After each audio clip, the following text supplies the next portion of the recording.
Unit 1 language ကျွန်တော်တို့ exercise A ရဲ့ comprehension ကိုဖြည့်ကြည့်အောင်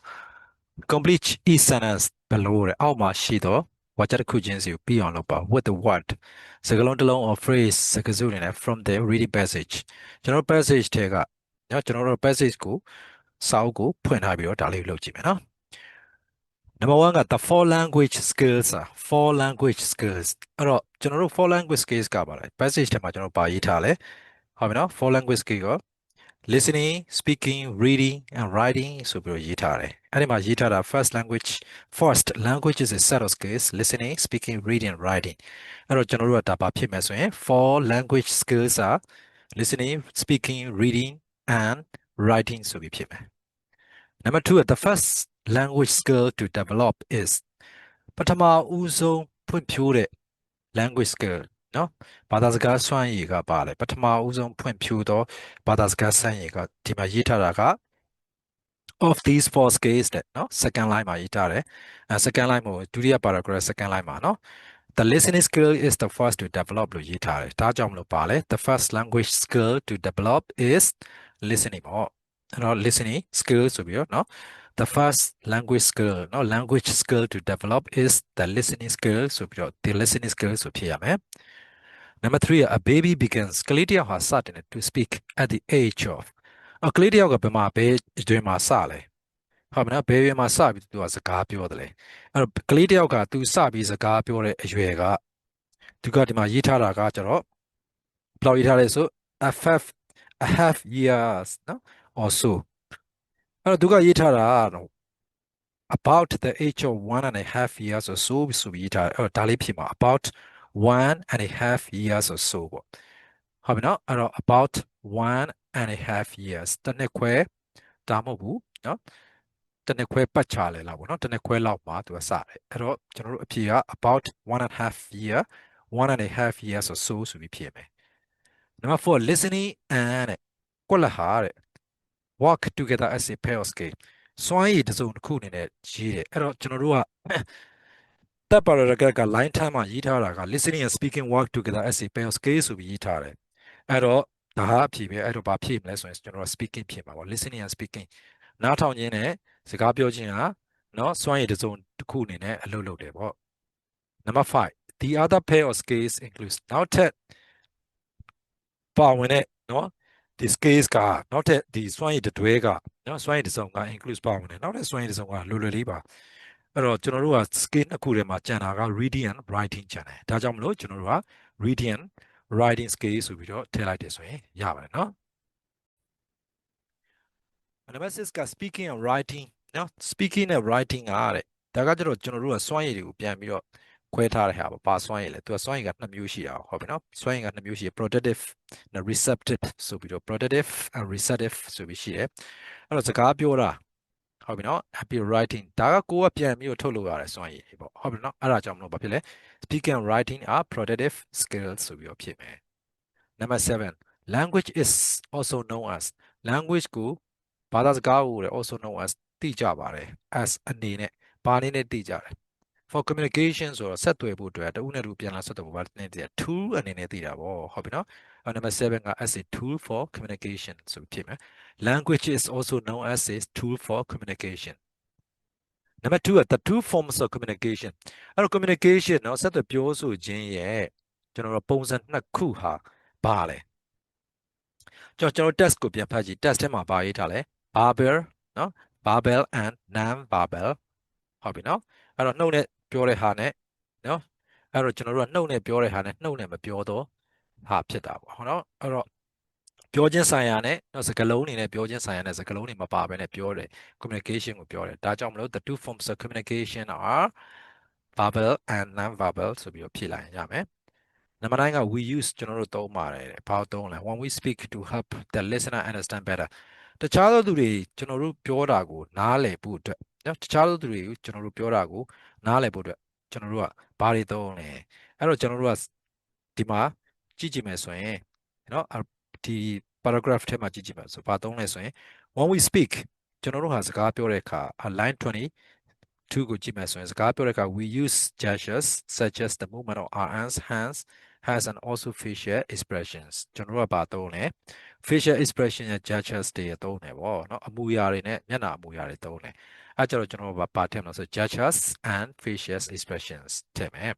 အဲ့တော့ we use gestures and facial expressions when we speak to help the listener understand better နားထောင်တဲ့သူတွေကျွန်တော်တို့ကိုပုံမူပြီးတော့နားလည်နိုင်မှုအတွက်အထောက်အကူဖြစ်စေရင်ကျွန်တော်တို့ gestures တွေနဲ့ facial expressions တွေသုံးပါသည်ပေါ့နံပါတ်10ကကြတော့ we use ကျွန်တော်တို့သုံးပါတယ်ဘာကိုသုံးလဲကိုလက်ကိုသုံးတယ် when we write to help the reader understand better စာရေးတဲ့လူတွေနားထောင်မှုအတွက်အဲ့တော့စာရေးတဲ့လူတွေနားထောင်မှုအတွက်ကျွန်တော်တို့ဘာသုံးလဲဆိုဒီထက်မှာဘာရေးထားလဲ when we write တဲ့အဲ့တော့ page number 3ရဲ့အပေါ်ဆုံး line ကိုကြည့် when we write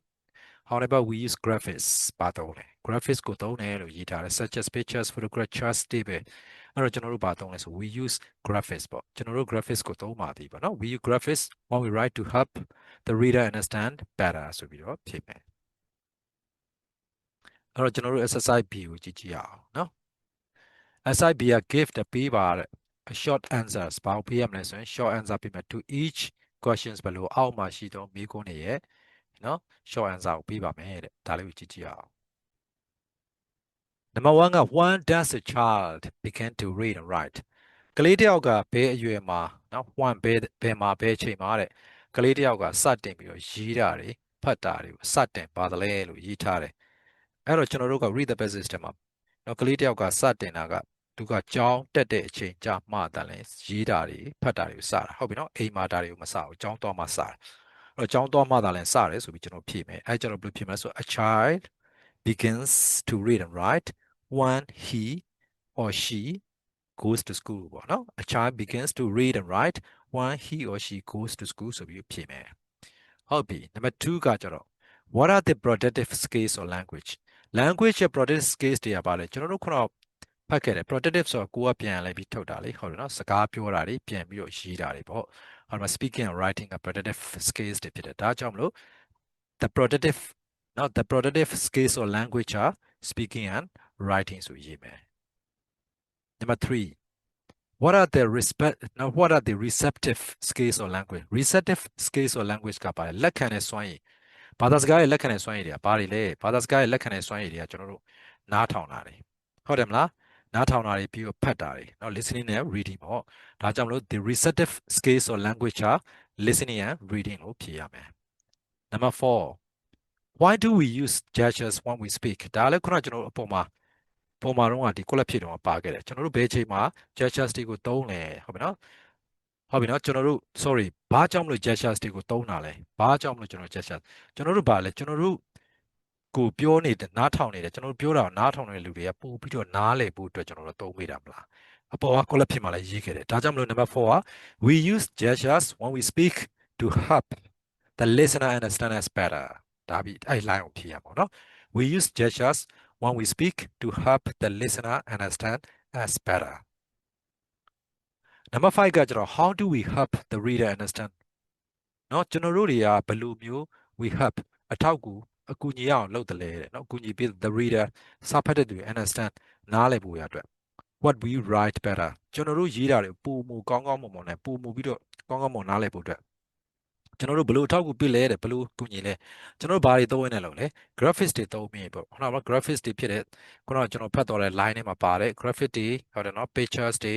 အဲ့တော့ page number 3ရဲ့အပေါ်ဆုံး line နဲ့ second line မှာပါတယ်ဟုတ်ပြီနော် pictures တွေ photographs တွေ charts တွေ table တွေဒါတွေကိုသုံးရင်းနဲ့ပေါ့အဲ့တော့အဲ့ line ကိုဖြည့်ပါပေါ့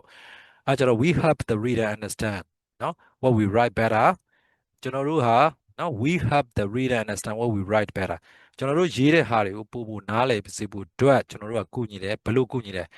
အားဖြင့်ကူညီရဆို by ထည့်ပြီးတော့ပြီးမယ်အနောက်က ing form ပြောင်းမယ် by using graphics တွေသုံးရအဖြစ် such as pictures photographs charts tables etc အဲ့တော့ဒီဖြေက we help the reader understand what we write better by using graphics such as pictures photographs charts tables etc Number 6က what are the two forms of communication ဒါကလည်းလိုလိုလေးကျွန်တော်တို့အပေါ်မှာဖြေခဲ့ပြီးပြီเนาะ verbal communication and non-verbal communications ပေါ့အဲ့တော့ the two forms of communication are verbal communication and non-verbal communication ဒါပဲ Number 7က do you want to learn ခင်ဗျားသင်ယူချင်ပါသလားတဲ့ any other foreign language apart from English အင်္ဂလိပ်အပြင်တခြားဘာသာစကားတစ်ခုခင်ဗျားသင်ယူချင်ပါသလားတခြားနိုင်ငံခြားဘာသာစကားကိုသင်ယူချင်ပါသလားသင်ယူချင် why ဒါကကိုကြိုက်တာကိုဖြေပါဥပမာဆိုရင်နော် I want to learn Spanish ကျွန်တော်စပိန်ဘာသာစကားကိုသင်ချင်တယ် because I want to go to Spain ကျွန်တော်စပိန်ကိုသွားချင်လို့အဲ့လိုမှမဟုတ်ရင် I want to learn French ကျွန်တော်ပြင်သစ်ဘာသာစကားကိုသင်ချင်တယ် because I want to live in Paris နော်ဒါမှမဟုတ် I want to study in Paris ကျွန်တော် Paris မှာစာသင်ချင်လို့Paris မှာနေချင်လို့စသည်ဖြင့်ဒါကကိုကြိုက်တဲ့စကားကိုဖြေလို့ရတယ်နံပါတ်8ကကြတော့ which language skill is the most difficult for you to learn ဘယ်ဘာသာစကားစွမ်းရည်ဟာခင်ဗျားအတွက်တဲ့နော် the most difficult အခက်ဆုံးဖြစ်လိမ့်မလဲ for you ခင်ဗျားတို့ to learn သင်ယူရတာ why ဘာကြောင့်လဲဒါကလည်းကိုကြိုက်တာကိုဖြေလို့ရပါတယ်အဲ့တော့ဥပမာဖြေမယ်ဆို listening skill ကခက်တာပေါ့နော် listening skill ကဘာကြောင့် listening skill ကခက်လဲဆိုဥပမာနိုင်ငံခြားကားတွေကိုကြည့်တယ်နိုင်ငံခြား international news တွေကိုနားထောင်တဲ့အခါမှာနော် listening skill ကခက်တယ်ပေါ့နော် international ဒီ news တွေနားထောင်တယ်နော်ဒီနိုင်ငံခြားကားတွေ foreign American movies တွေ American ကားတွေ British movies တွေကြည့်တော့ညားလေးပဲ100%နားလေးဖို့အရင်ခက်တယ်လေဒါကြောင့်မလို့ listening skill ကကျွန်တော်တို့ခက်တယ်ဆိုပြီးတော့ဥပမာပေးပြီးတော့ဖြေလို့ရပါတယ်ဟုတ်ပြီနော်ဥပမာဆို I think ကျွန်တော်တို့ထင်ပါတယ် no I think ကျွန်တော်ထင်ပါတယ် listening skill is the most difficult for me because I don't understand ဟုတ်ပြီနော်ကျွန်တော်နားမလည်ပါဘူး when I watch international news ပေါ့ကျွန်တော် international news တွေကိုကြည့်တဲ့အခါကျရင်ကျွန်တော်နားမလည်ဘူးဒါမျိုးဖြေလို့ရတယ်ပေါ့နော် so ပြန်ပြီးပြောမယ်ဆိုရင် I think listening skill is the most difficult for me because I don't understand when I watch international news ပေါ့နော် international news တွေကိုဖြေတဲ့အခါကြည့်တဲ့အခါကျရင်ကျွန်တော်နားမလဲဘူးဒါကကိုကြက်တာကိုဖြေပါဖြေရတယောက်နဲ့တယောက်ကိုလဲမယ်နော်အဲ့တော့ exercise C ကိုကြည့်ကြည့်မယ် exercise C ကကြောင့် write ရေးပါတဲ့နော် the function တွေဆိုလှုပ်ဆောင်ချက်တွေ of each utterance ဆိုပြောစကားတွေဒီပြောစကားတစ်ခုချင်းစီရဲ့လှုပ်ဆောင်ချက်တွေကိုဒါက test ထဲမှာပြောစကားတစ်ခုချင်းစီရဲ့သူက function လေးတွေကိုသူကရေးပေးထားတယ် page number 3မှာဒါလေးကိုပြန်ကြည့်ပြီးဖြေရမှာပေါ့နော် with the brackets given within the brackets or within the brackets given ပေးထားသော brackets ကွင်းစားကွင်းမိတ်ထဲမှာဟောတော့ပြောစကားတစ်ခုချင်းစီရဲ့ function တွေကိုရေးပြရမယ်ဟုတ်ပြီနော်ဒီမှာဆိုကွင်းစားကွင်းမိတ်ထဲမှာဥပမာ greeting ဆိုပြီးတော့ရေးထားပေးတယ်ဒါမျိုးရေးပြရမှာthe first one is done for you ပထမတစ်ခုကတော့မင်းတို့ပြီးသွား as an example တစ်ခုအနေနဲ့ပြီးသွားတယ်အဲ့တော့ number 1က hello good morning တဲ့နော်ဒါက greeting လောက်တာပေါ့ဒါလွယ်လွယ်လေးပဲဟုတ်ပြီတယောက်နဲ့တယောက်နဲ့တွေ့တဲ့စုံတဲ့ချိန်ကျရင် greeting လောက်တာ number 2ကကျတော့ may I use the phone please ကျွန်တော်နော်ကျေးဇူးပြုပြီးဖုန်းသုံးပေးရစေဒါဘာလောက်တာတော့ခွင့်ပြုချက်တောင်းတာလေလူတယောက်ရှိရအဲ့တော့ asking for permission asking for permission number 3 is very kind of you to help me it's very kind of you to help me ခင်ဗျားကျွန်တော်ကိုပြရတယ်နော်ကုညီတာတကယ်ကိုကျင်တာအရန်ကျင်တာတတ်တာပဲလို့ပြောတယ်အဲ့ကြောင့်လည်းဘာလုပ်တာဒါလူတယောက်ကကိုယ်ကူညီလိုက်တော့ကြောင်းကိုကဘာလုပ်လဲကိုယ့်ရဲ့ကျေးဇူးတင်မှုကိုဖော်ပြတယ်ကျေးဇူးတင်ခြင်းကိုပြောတယ်အဲ့ကြောင့်ကျေးဇူးတင်မှုဖော်ပြတာကျေးဇူးတင်ခြင်းကိုပြောတာဆိုတော့ဘာလဲ thanking ပေါ့နော် thanking ဒါမှမဟုတ်ဘူးဆိုရင်လည်းဘာလဲ expressing gratitude နော် thanking or expressing gratitude number 4 could you please scan the photo for me အဲ့တော့ဓာတ်ပုံကိုကျွန်တော်တို့ scan ဖတ်ပေးလို့ရနိုင်မလားလို့မေးတယ်အဲ့တော့ဒါလူတယောက်ကိုသူကဘာလုပ်လိုက်တာလဲရင်ကြီးကြီးလေးနဲ့တခုခုကိုလှုပ်ဖို့အတွက်တောင်းဆိုလိုက်တာပေါ့ခိုင်းလိုက်တာလို့ပြောပါရနော်အဲ့ request လုပ်တာပေါ့ requesting ပေါ့နော် IQESTING requesting ဖြစ်ပါတယ်နောက်5ကကျတော့ I'm sorry I'm late sorry ပါဗျာကျွန်တော်နောက်ကျသွားတယ်ဒါဘာလုပ်တာနော်ကိုနောက်ကျသွားတဲ့အတွက်ကိုကတောင်းပန်တာပေါ့နော် apologizing ပေါ့နော်အဲ့တော့ number 5က apologizing ဖြစ်ပါတယ် number 6က go along this street ဒီလမ်းတစ်လျှောက်ကိုသွားပါ and turn right ပြီးတော့ turn right ညာကိုကွေ့လိုက်ပါဒါကဘာပြောတာလမ်းညွှန်တာလေလူတယောက်ကိုဘာဖြစ်လဲလမ်းညွှန်အဲ့တော့ given direction ဘာလုပ်တာလဲ given direction လမ်းညွှန်ခြင်းဟုတ်ပြီနော်လမ်းညွှန်ခြင်းလုပ်တာဖြစ်ပါတယ်အဲ့တော့နောက်တစ်မျက်နှာကိုသွားကြည့်အောင်အဲ့တော့ number 7က is my pleasure ကျွန်တော်ဝမ်းမြောက်ဝမ်းသာဖြစ်ရပါတယ်လို့ပြောတာအဲ့တော့ဒါကကျတော့သူကလူတယောက်ကကိုယ့်ကိုကျေးဇူးတင်စကားလုပ်တဲ့ကကြာရင်ကိုကနေပြီးတော့ပါ response ပြန်လုပ်တာပါလူတယောက်က thank you လို့ကိုပြောလိုက်တာမျိုးကြာရင် is my pleasure အဲ့တော့သူက response လုပ်တာတွေတော့အများကြီးရှိပါတယ် you're welcome နော်ခင်ဗျားကိုကြိုဆိုပါတယ် not at all ကိစ္စမရှိပါဘူးနော် anytime အချိန်မီပါပဲ နော်ဒါမျိုးတွေပေါ့ it doesn't matter ကိစ္စမရှိပါဘူးဒါမျိုးတွေအများကြီးရှိပါတယ်အဲ့တော့ဒီမှာတော့ is my pleasure ကိုပြောထားတယ် it my pleasure နော် is my pleasure ကဘာလဲဆိုရင် responding to thanking ဘာလို့တာလဲ responding to thanking ကျေးဇူးတင်တဲ့အကြောင်းပြောခြင်းကိုက respond ပြန်လုပ်ပေးတာဖြစ်ပါတယ်နံပါတ်8က how's your grandmother အဲ့တော့မင်းမေနေကောင်းလားလို့မေးလိုက်တယ်မေးခွန်းဒါမေးခွန်းတစ်ခုမေးတာပေါ့sorry မင်းမေမဟုတ်ပါဘူး grandmother မင်းဖွားနေကောင်းလားလို့မေးတယ် how's your grandmother မင်းဖွားနေကောင်းလားဆိုမေးခွန်းကဘာဖြစ်လဲ asking someone a question ပေါ့လူတစ်ယောက်ကိုဘာဖြစ်လဲမေးခွန်းထုတ်ခြင်းဖြစ်ပါတယ် asking someone a question နော်နံပါတ်9ကကျတော့ I don't quite agree with what you said I don't quite agree ငါလုံးဝကို agree သဘောမတူပါဘူး with what you said ခင်ဗျားပြောတဲ့ကိစ္စကိုကျွန်တော်လုံးဝသဘောမတူဘူးဗျာဘာလို့လဲ disagreeing သူနဲ့သဘောထားကွဲလဲတာပေါ့နော်ကွဲလဲခြင်းကိုပြောတာပေါ့disagreeing ဖြစ်ပါတယ်နံပါတ်9က disagreeing ထည့်မယ်နံပါတ်10ကကျတော့ make 3 copies of this article make 3 copies copy 3ဆောင်လုပ်လိုက်ကွာ this article ဒီဆောင်းပါးကိုအဲ့တော့မင်း copy 3ဆောင်လုပ်လိုက်ဘာလုပ်တာတော့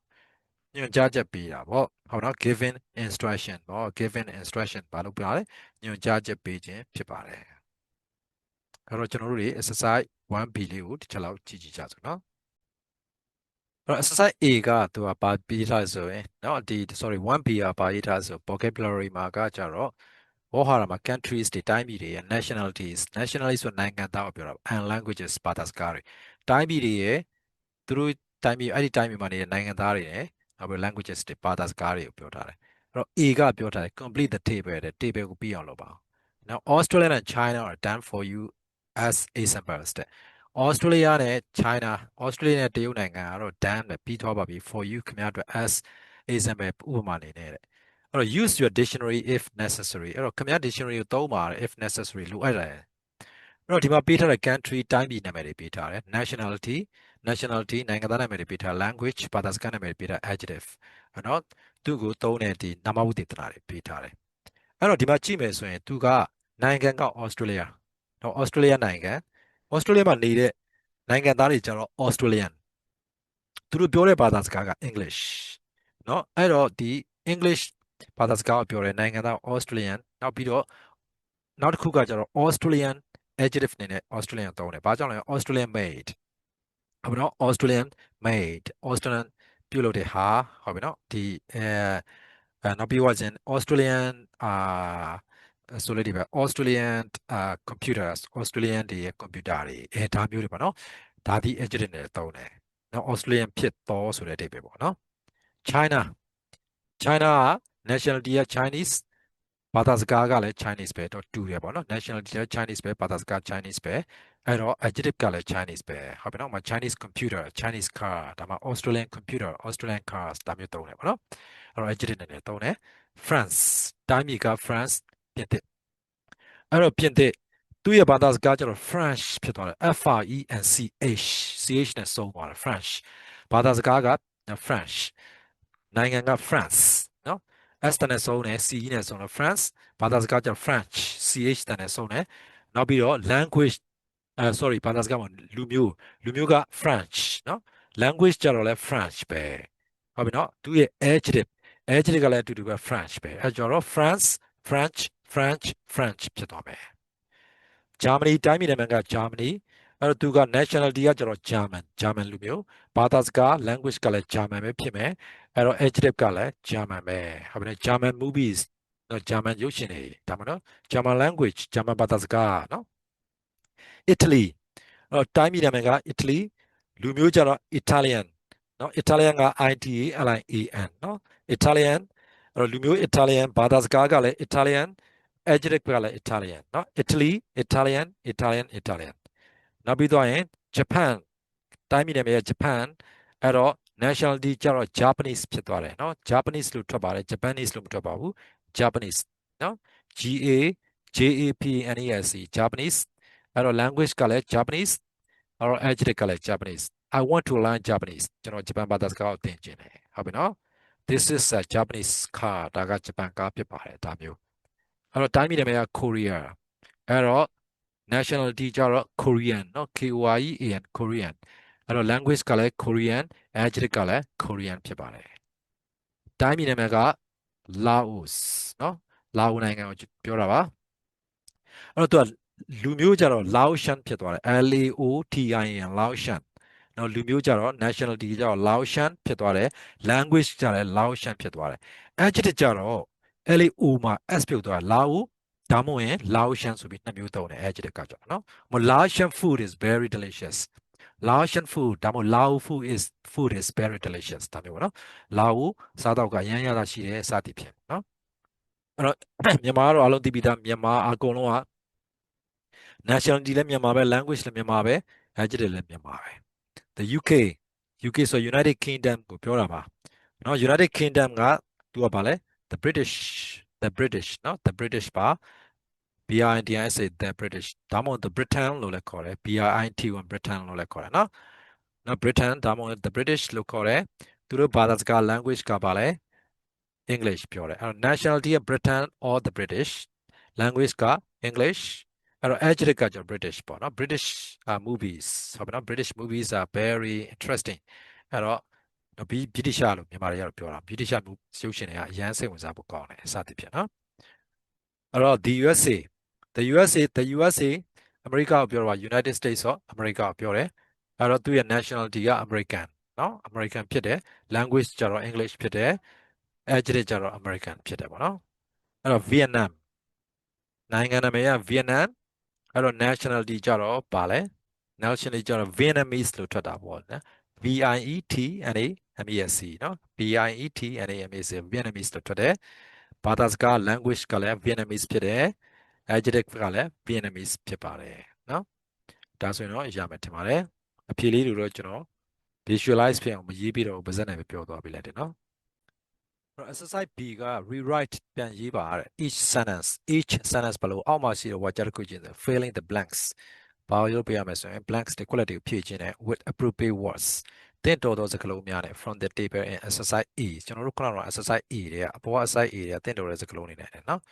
ဒါမှ because I speak fluently ဆိုကျွမ်းကျင်စွာဘာကြောင့်လဲဆိုကျွန်တော်ဟာတဲ့ကွက်လက်ကိုကျွမ်းကျင်စွာပြောတော့ကြောင့် I did not have much trouble in France ပြင်သစ်မှာကျွန်တော်ကဘာဖြစ်လဲပြဿနာတွေဒုက္ခပေါ့ trouble ကနော်ဒုက္ခတွေအများကြီးမရှိခဲ့ပါဘူးတဲ့အဲ့တော့ဘာပြောတာဖြစ်မလဲပြင်သစ်မှာဒုက္ခတွေမရှိခဲ့ဘူးဆိုတော့ French ပေါ့ပြင်သစ်ဘာသာစကားကိုပြောတတ်လို့ပေါ့နော်ဒါကြောင့်မလို့ because I speak French fluently I did not have much trouble in France Number 2ကကျတော့ those tourists are from Italy အဲ့ဒီ tourist တွေက Italy ကဖြစ်တယ် and they speak သူတို့ကပြောတယ် only ဒါလင်ပြောတယ်ကွက်လက်တာလင်ပြော and do not understand a word of English အင်္ဂလိပ်ဘာသာစကားတစ်လုံးကိုမှနားမလည်ခဲ့ဘူးနားမလည်ဘူးလို့ပြောတယ်အဲ့တော့ Italy ကဖြစ်တယ်ဆို Italy ဘာသာစကားကိုပဲပြောတာဖြစ်မှာပေါ့ဒါကြောင့်မလို့ those tourists are from Italy and they speak only Italian နော် Italian ပဲပြောတယ် and do not understand a word of English Number 3က I wish to visit Vietnam ကျွန်တော်က Vietnam ကိုသွားလည်ချင်ပါတယ် but I do not speak a word of ဘာမှမပြောတတ်တာတော့ Vietnamese ပေါ့ Vietnamese စကားတစ်လုံးကိုမှကျွန်တော်မပြောတတ်ပါဘူးပေါ့ Now for since you speak ခမားကတော့တော့ကြောင့် since ကဒီနေမှာတော့ကြောင့်ခမားကကိုယ့်လက်ကိုပြောတော့ကြောင့်ပြောတတ်တော့ကြောင့် quite well ဆိုကျွမ်းကျင်စွာပြောတတ်တော့ကြောင့် you should have no problem ခမားမှာပြဿနာမရှိသင့်ပါဘူးတဲ့ study in the USA အမေရိကမှာစာသင်ကြားဖို့အတွက်အဲ့တော့ဘာဖြစ်မလဲ American မှာပြောတာ English ပေါ့ဒါကြောင့်မလို့ since you speak English quite well you should have no problem studying in the USA Number 5က I'm plan to work in Korea ကျွန်တော်ကကိုရီးယားမှာအလုပ်လုပ်ဖို့အတွက်အစီအစဉ်ချပါတယ်ဆိုဒါကြောင့်မလို့ I'm learning Korean ပေါ့ကျွန်တော်ကိုရီးယားဘာသာစကားကိုလေ့လာနေတယ်ပေါ့ at the Yangon University of Foreign Languages အဲ့တော့ရန်ကုန်နိုင်ငံခြားဘာသာတက္ကသိုလ်မှာလို့ပြောတယ်နော် University of Foreign Languages ကနိုင်ငံခြားဘာသာတက္ကသိုလ်ရန်ကုန်နိုင်ငံခြားဘာသာတက္ကသိုလ်မှာကျွန်တော်ကိုရီးယားဘာသာစကားကိုသင်ကြားနေပါတယ်သင်ယူနေပါတယ်ပေါ့A kimono is a traditional kimono ဆိုတာကဂျပန်တီရဲ့ရိုးရာအဝတ်အစားပိတ်စကိုပြောတာပါအဲ့တော့ kimono ဆိုတာဖြစ်ပါတယ် is the traditional ရိုးရာဘာရဲ့ရိုးရာ Japanese garment ပေါ့ဂျပန်ရိုးရာပိတ်စဖြစ်ပါသည်เนาะ garment ဆိုတာကကျတော့เนาะအထည်တွေပိတ်စတွေဆိုလိုတာဖြစ်ပါတယ်ဟုတ်ပြီเนาะ Number 7က William Shakespeare is very widely known William Shakespeare ဆိုတာက very widely known လူသိများထင်ရှားတဲ့ဘာလဲ playwright and poet အဲ့တော့ William Shakespeare ကဘာလိုမျိုးလဲ